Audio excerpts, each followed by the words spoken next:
Yang pertama meringankan orang tua, kedua meringankan orang tua dalam biaya pendidikan. Yang pertama awalnya tuh dia cerita, dan pertama saya pribadi sebenarnya lebih ke passion saya kayak mau ke kuliah di ITB.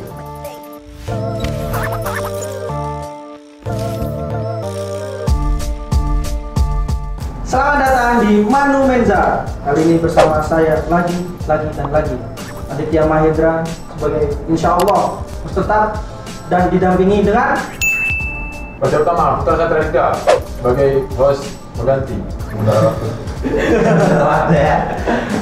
Kak Dida. Sekarang kita kedatangan tamu spesial.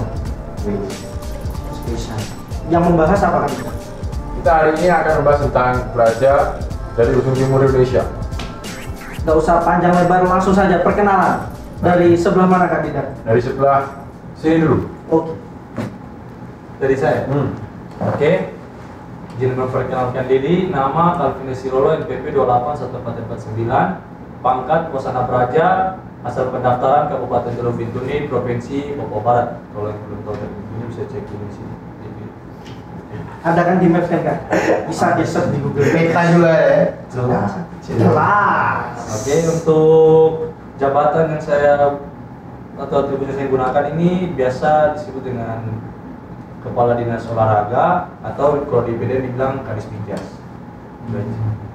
Next. Selanjutnya dari perkenalkan, nama saya Ivaldi Syaifullah Ifat, aka Ival, dari timur Indonesia, Papua, Kabupaten Teluk Bintuni, Provinsi Papua Barat. Kalau di Pulau Papua tuh bagian leher. Nanti kamu cari ya bagian leher Papua tuh. Iya. Selanjutnya. Oke, kenalkan, nama saya Wasana Praja Cawedian NH Mawi, NPP 281343, pangkat Wasana Praja. Ya, sekarang ini saya menjabat sebagai Satuan Polisi Pamong Praja, atau bisa dibilang Polisi Praja ya. Yang bagian meninggal dunia atau dunia salah. Jadi kalau mau salah ya, siap-siap terima konsekuensi saja. Ya, mungkin saja perkenalkan singkat dari saya. Tepuk tangan dulu buat bintang tamu.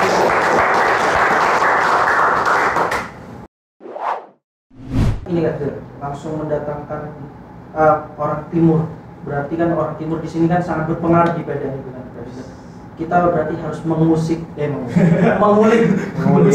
latar belakang mereka sebelum menjadi praja.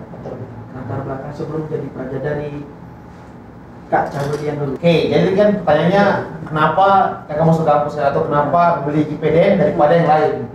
Nah, yang kakak percayai dan yang kakak ketahui sampai sekarang, garis tangan atau bisa dibilang masa depan setiap orang itu ditentukan oleh Tuhan. Jadi kakak juga awalnya pengen jadi tentara gitu, jadi polisi, tapi kenapa masuk IPDN? Ya, yang kakak percaya tadi pertama, semua sudah ditetapkan dan direncanakan oleh Tuhan. Tugas kita hanya menjalani apa yang Tuhan kasih, ya, menerima apa yang kita telah terima dari Tuhan, dan yang paling penting dari semua itu bersyukur akan apa yang saudara terima. Nah, kalau foto ini Kak, Jelaskan dulu. Ini kapan ini? Ini udah tahu ini yang jelas masih brutal, masih mengenal namanya dunia nakal, Berbahaya. dan masih danger, berbahaya, menakutkan bro. Ini masih, ini masih foto waktu kakak masih kuliah di Uncin.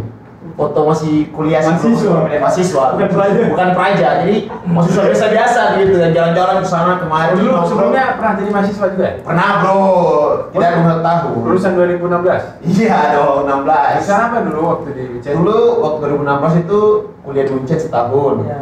Jurusan yang kakak ambil itu kebetulan hukum. Jadi ada motonya bro, di hukum tuh sekali merah, tetap merah, apa yang terjadi, terjadilah. Tuh moto hukum di Uncen. Kali ini kita tanya lagi bro, kali ini kan setelah menjadi praja, menjabat polisi praja, dan tentunya pasti ganteng. Yang jelas semua anak-anak itu pasti ganteng. Kalau ini sudah jelas nih, ganteng, kulit hitam. Yang kakak mau bilang dari foto ini, kakak hitam bukan berarti kakak usang, kakak keriting bukan berarti kakak rusak, tapi itu harkat dan martabat. Damn, tepuk tangan. Selanjutnya dari siapa? Kak Calvin. Latar belakangnya kenapa sih lebih memilih PDN? Kalau saya kenapa lebih memilih PDN sebenarnya? Saya tidak memilih PDN sih sebenarnya. kayak mau dibilang ikut-ikutan juga tidak, mau dibilang paksaan orang tua juga tidak. Tapi memang keluarga saya ada yang IPDN, kakak saya sendiri. Kakak kandung nggak kakak hati? Kakak caps, Kakak caps ya. Kakak caps ya. Senior, angkatan 27. Saya termotivasi ini. Jadi pertama awalnya tuh dia cerita, dan pertama saya pribadi sebenarnya lebih ke passion saya kayak mau ke kuliah di ITB. Kan saya kan lebih kayak dulu apa foto-foto yang berbau-berbau seni lah kan, jadi mau tekuni gitu.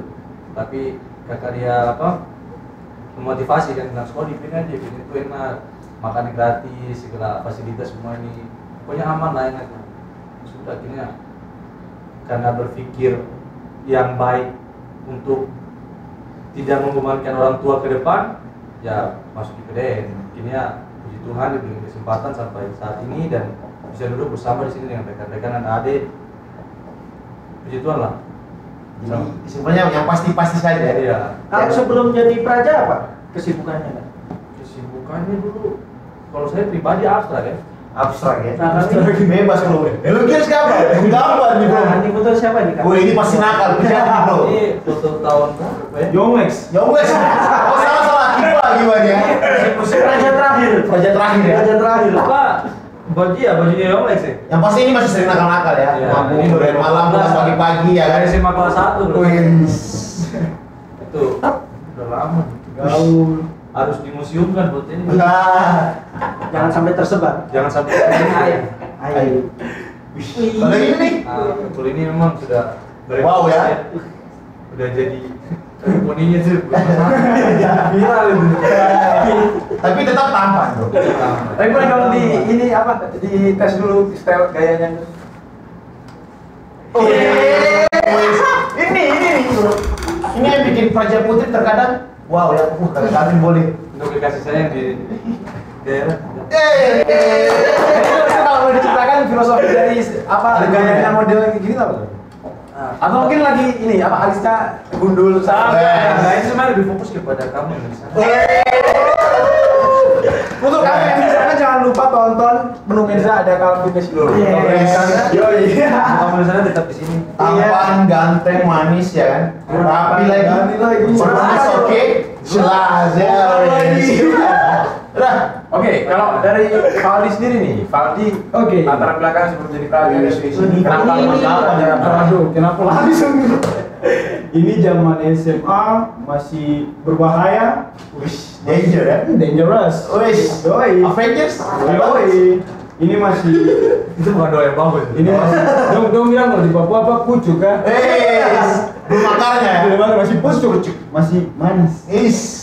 Ini masih dulu kesibukan waktu masih SMA. Biasalah itu anak-anak dobre. Anak-anak dobre. Logat-logat kasar. Maksudnya masih suka nge-rap, ikut-ikut ya komunitas-komunitas gitu. Terus kenapa IPDN? Karena yang pertama meringankan beban orang tua, kemudian pasti juga kan nanti setelah lulus Ya benar. Salah satunya itu. masa depan juga kan terjamin kan. Nggak cari lagi gitu. Ya itu alasan pertama sih. Kemudian udah ya. Terus padahal masih mau lihat nih. Nah, nggak apa-apa. Nanti juga pasti penjelasan juga tahu. Iya. Mereka sudah melihat bagaimana aku ganteng di sini. Santai aja. Santai. Jadi memang masuk praja ingin mencari pekerjaan yang pasti begitu. Ya lebih yang pertama meringankan orang tua, kedua meringankan orang tua dalam biaya pendidikan, yang kedua untuk itu masa depan yang pasti. Ya. Masa depan yang Masa depan jodoh juga kan? Jodoh juga pasti. Udah tampan, Wih. mas mapan. Siapa yang nggak mau gitu kan kak? Yoi rapper lagi. Wih. Amin. Kalau dilanjutkan jadi rapper juga bagus. cuy. Sampingan mungkin sampingan. Ya, sampingan. Tadi kan sedikit menyinggung tentang rapper ya. Nanti ada penampilan spesial di akhir segmen dari Kak Rivaldi ini. Oke, I'm ready, man. Bisa. Yes, sir. Bisa. Anak rapper ya kalau belum. Yoi. Praja rapper. Bukan Pelajar rapper saya. Ini praja yang mempunyai kelebihan di bidang itu. bukan kelebihan dibilang itu, hobi aja Oh, sih. hobi. Spesial hobi. Passion sih. Oh ya kak, ini kan habis ini kurang lebih 2 bulan apa 1,5 bulan ya? Sebulan setengah. Sebulan setengah ya? Ya. Menuju PPM. Berarti kan akan menjadi purna praja dan ke step selanjutnya pasti ada tantangan-tantangan tertentu. Jadi apa sih untuk kedepannya dari kakak-kakak ini yang akan dilakuin sebagai orang timur, sebagai ASN juga dari Kakak Calvin. kakak dulu. Bro, PSM purna. Amin. Apalagi ini kan nanti kan kembali ke daerahnya ya kan? Ya, Pasti kembali ke Papua kan. Pengen kayak gimana sih nanti itu? Ke Papuanya. Iya. Kalau pendapat saya sih lebih ke apa ya? Mau membuka mindsetnya orang-orang Papua saja, supaya mau bergerak maju, mau mengadakan apa movement gitu. Kita tidak bisa diam di tempat saja gitu. Kita harus bergerak untuk menjadi yang lebih baik itu belajar dari orang luar lah, maksudnya ibaratnya begitu, dari SDM-nya. Sama di Papua ini saya lebih menonjol ke seni ya. Itu anak-anak yang maksudnya di jalanan mereka itu sebenarnya punya bakat, cuman untuk dikembangkannya itu wadahnya kurang. Jadi mungkin perbanyak itu saja sih sebenarnya kalau saya ya ke depannya. Tapi maksudnya kayak kalau mau konkretnya mau ke arah memajukan kan ASN nih. ASN sama seni itu kan hal yang Bertolak belakang memang. Nah, gimana sih kalau menurut kamu Calvin? Kalau Pendapat. kayak pemerintahnya gitu, ya paling infrastrukturnya kayak gitu harus dikembangkan supaya orang kan biasa di luar Papua itu berpikir di Papua ini kayak hutan, pasti kan tidak tahu kan. Tapi kalau mereka sudah datang, contoh kayak di Jayapura, itu udah kayak Jakarta kedua itu. Iya, benar. ramai, udah padat, orang-orangnya udah paham dunia di luar itu aja. Jadi infrastrukturnya, terus orang-orangnya yang ada di dalam itu. Yang penting saya bilang pola pikirnya, SDM-nya harus diperkuat lagi dari pendidikannya, itu harus. Kalau dari Valdi, kamu habis lulus mau jadi purna ini mau ngapain bro? Saya mau naik haji. Amin. Telah ada. Serius itu mana yang serius nih? Iya, insya Allah. Ini kan Ini untuk pribadi, kalau untuk diri sendiri, untuk apa daerah sendiri, pengen mengabdi, berintegritas sebagaimana mestinya, dan orang Papua itu sebenarnya tidak terlalu butuh kayak pembangunan. Kalau menurut pandangan saya ya, dan beberapa media yang saya baca, orang Papua sebenarnya tidak terlalu butuh itu infrastruktur, bangunan, apa segala macam. Orang Papua itu sebenarnya butuh hanyalah pendidikan yang nyaman, di mana mereka bisa belajar dengan santai, benar, baik. Kalian pasti pernah dengar kan? Ada seorang profesor fisikawan. Oh ya. Ya kan, itu sempat viral kan? Sempat viral. Dia datang ke Papua di pegunungan. Situ memang akses pendidikan masih untuk pendidikannya masih kurang sekali. Dia datang ke sana bilang ke pemerintah, carilah saya orang-orang anak-anak yang menurut Bapak bodoh. Dan alhasil dia mendidik anak-anak itu dengan baik. Juara olimpiade 5 orang internasional. Emas 3, perak 1, perunggu 1. Kami tidak bodoh, orang Timur tidak bodoh, cuma itu. Kami butuh pendidikan yang lebih baik, yang lebih nyaman. Berarti Valdi berargumen, punya asumsi kalau nanti setelah lulus ingin memajukan pendidikan di tanah Papua. SDM. Tapi memang saat ini di mana-mana, kalau saya pribadi ya di Jawa Timur kan, tepatnya di Kota Malang itu banyak kayak universitas-universitas gitu kan. Iya. Jadi di sana sudah mulai banyak gitu orang-orang Papua yang mulai berdatangan untuk kuliah di sana juga. Jadi ada seperti ada kayak daerah sendiri di situ, ada kumpulan orang Papua gitu. Kalau menurut saya sudah termasuk baik sih pemerintah Indonesia menyekolahkan anak-anak Papua ke daerah barat atau mungkin di luar negeri juga udah ada Siswa di Papua. Ya. Terus tapi salah satu yang itu tuh sering anak-anak Papua merasa tidak nyaman dalam belajar. Misal kemarin tuh di Malang kayak kasus-kasus gitu rasisme, kayak di Jogja juga pernah. Nah itu kekurangan nyamanan itu tuh. Mau kalau bisa kita Indonesia, kita saudara, janganlah maksudnya kok melihat seseorang masa dari luarnya, masa dari kulit. Ya emang kalau saya dari kayak rasisme itu menurut saya emang tidak sepantasnya kita kita adopsi di tanah Indonesia. Karena emang Betul. nilai dari Indonesia itu adalah perbedaannya ada. Yang Ya, perlu tapi tetap satu ya. ya, rasisme itu perlu emang dihancurkan gitu. Habiskan. Dihabiskan. Musnahkan. Bantai. Supaya orang-orang timur ya dari Papua, Maluku, NTT juga merasa nyaman kan supaya sekolah di Jawa sini. Ya. Untuk kakak cewek sendiri, Ya. bagaimana? Tadi kan pertanyaannya bagaimana setelah saya lulus menjadi purna praja dan bekerja sebagai seorang aparatur sipil negara, ya kan? Iya. Bekerja sebagai seorang aparatur sipil. Apa yang saya buat? Iya. Kan? Yang pertama sih ketika saya lulus tentu saya menjadi seorang pemimpin langsung, ya kan? Tentu saya lulus langsung saya menduduki jabatan. Ya kamu karena purna praja kamu sekda, tidak kan? Dari awal dulu. Jadi kalau saya tahu ketika saya lulus dari awal saya menjadi seorang ASN, saya harus start dari nol lagi. Apa yang harus saya lakukan? Kan pertanyaannya itu, inti pertanyaannya itu kan. Yang pertama sih kembali ke diri saya sendiri. Bagaimana saya bisa mendaki ke puncak pemimpin kalau saya tidak bisa memimpin diri saya sendiri dari awal saya berjuang. Ya kan? Jadi saya tidak berpikir bagaimana harus membangun Papua. Saya juga tidak berpikir bagaimana harus membangun anak-anak timur. Saya belum sampai ke tahap situ, tapi saya akan sampai ke tahap situ ketika saya berpikir bagaimana saya memimpin diri saya, berpendidikan dengan baik, bekerja dengan baik, menjadi seorang pemimpin, dan menjadikan seorang pemimpin di bawah saya, yang termasuk seperti adik-adik saya nanti. Ya kan, adik-adik saya, orang-orang yang tentunya belum berpendidikan. Saya rasa pendidikan seperti tadi Kak Fadli bilang itu benar sekali. Orang-orang Papua tuh bukan butuh sesuatu yang melihat mereka tuh datang langsung, wow ini indah sekali, tidak. Orang Timur dan orang Papua dan semua orang dimanapun mereka berada di daerah terpencil itu membutuhkan yang namanya pendidikan. Kenapa pendidikan? Karena pendidikan saya bisa mengetahui bagaimana cara belajar yang baik dan benar. Karena pendidikan saya juga bisa mengetahui bagaimana cara untuk menjadi seorang yang benar gitu, jadi pribadi yang benar. Karena saya mengenal namanya pendidikan. Pendidikan itu dalam banyak hal. Pendidikan soal agama, pendidikan soal pelajaran. Pelajaran kalau bicara tentang pendidikan pasti tentang pelajaran kan.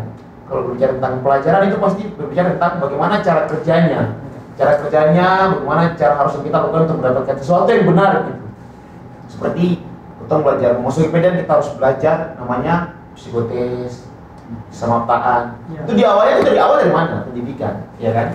Jadi orang Timur tuh sangat perlu sekali namanya pendidikan, bukan pendidikan yang kasar, tapi pola pendidikan yang baik dan benar sehingga membuat anak-anak Timur tuh mengerti apa yang harus mereka buat dan apa harus langkah mereka ambil untuk kedepannya lebih baik. Luar biasa sekali. Tepuk tangan. Itu bisa jadi brainstorming ya buat Ya. siapapun yang nanti nonton di Menu Menza Podcast nanti.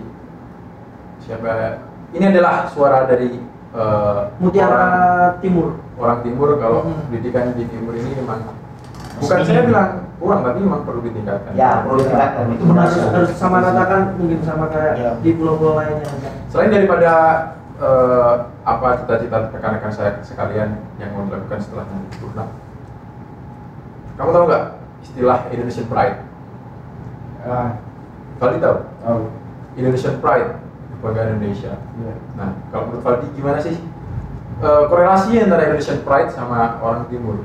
Maksudnya kayak aku menilai Indonesia Timur adalah Indonesian Pride. Gimana kalau menurut kamu? Indonesia Timur adalah Indonesian Pride. Iya. Gitu. Hmm. Kalau menurut saya bangga juga dari Timur, bangga orang Indonesia di mana di Timur memiliki kultur yang unik, yang luar biasa, dan di Asia mungkin yang kulit hitam mungkin yang tempat itu tuh, di Papua tuh, atau di kawasan-kawasan Timur. Maksudnya dari dia punya budaya, wisata, terus kayak seni-seninya gitu, bagus-bagus itu. Jadi kayak bangga dalam diri juga sendiri gitu. Mungkin gitu. Kalau dari Valdi menilai Indonesian Pride itu adalah kebanggaan juga dari kamu sebagai orang Timur.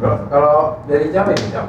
Dari saya ya, Indonesian Pride. Indonesian Pride artinya apa yang Indonesia banggakan dari Timur ya. Nah, Secara kasarnya kayak gitu kan. Benar. Menurut saya sih semua daerah punya kebanggaan tersendiri gitu, ya kan? Dari Abang sampai Pace, dari Sabang sampai Merauke, setiap daerah itu punya keunikannya sendiri. Dan Indonesia juga memiliki semua itu ya kan? Karena Indonesia kan terdiri dari berbagai suku, berbagai ras, dan berbagai agama. Dan Indonesia memiliki satu yang pasti, Pancasila, ya kan? Itu dasar yang luar biasa menurut kakak. Ya, ideologinya itu kan. Jadi kakak berpikir tidak hanya Papua yang mempunyai kebanggaan untuk Indonesia. Menurut kakak banyak hal dari selain Papua yang memiliki kebanggaan untuk Indonesia. Tapi yang bisa kakak bilang dan yang pasti dan yang nyata yang kakak lihat sendiri, Papua tuh memiliki salah satu kebanggaan yang tersendiri dari Papua untuk Indonesia. Yang pertama, freeport, itu nyata kan. Yang kedua, indahnya Raja Ampat. Betul nggak? Betul. Indahnya Raja Ampat itu sudah terekspor loh. Dan masih banyak sekali wilayah Papua yang begitu indah.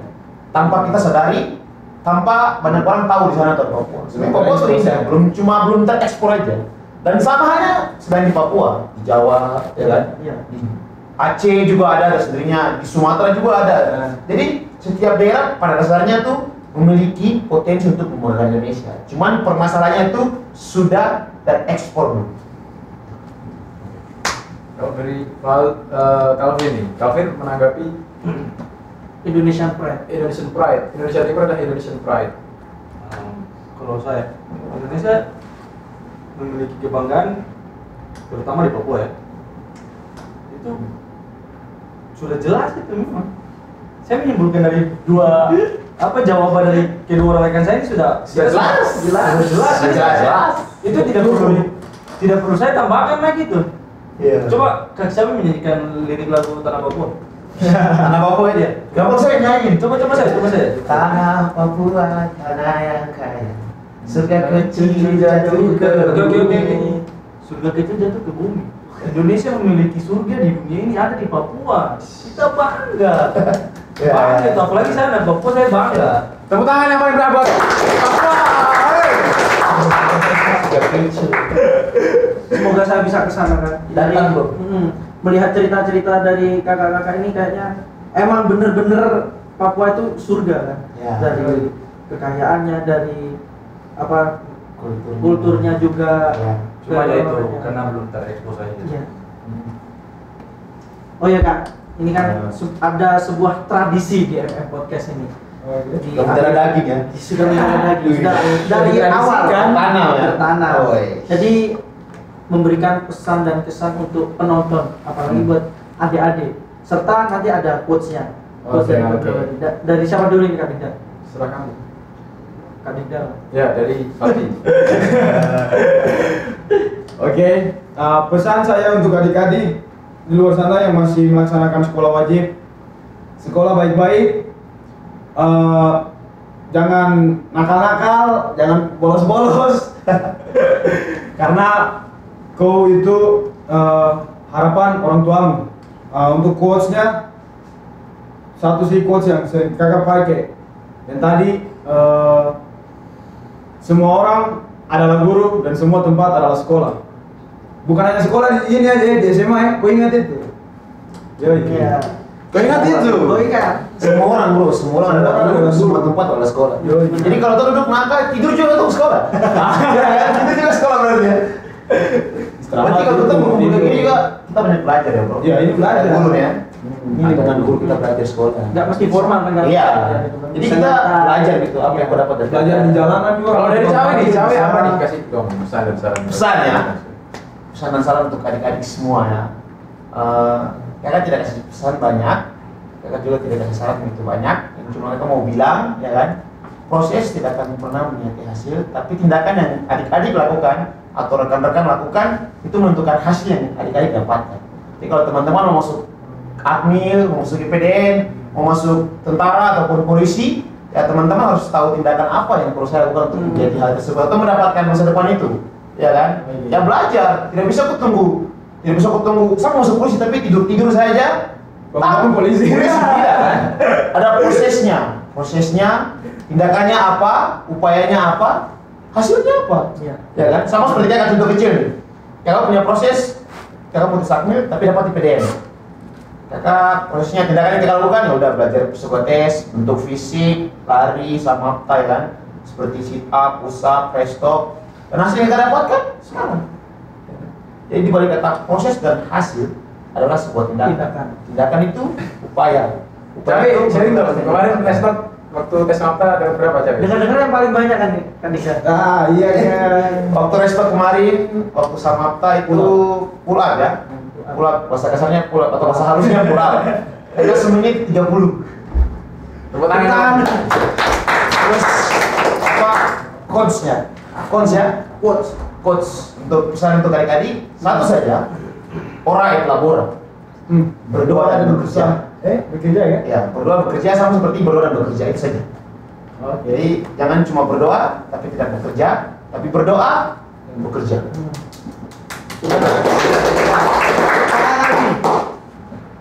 Calvin.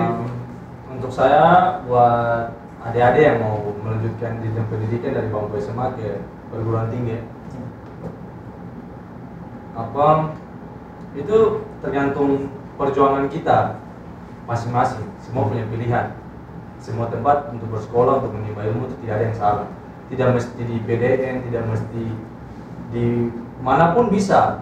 Kesuksesan orang itu berbeda-beda dan mempunyai waktu yang berbeda-beda juga. Itu dari saya. Kita berusaha dan menjadikan yang terbaik. Dan selalu beranggapan bahwa kalian itu bisa.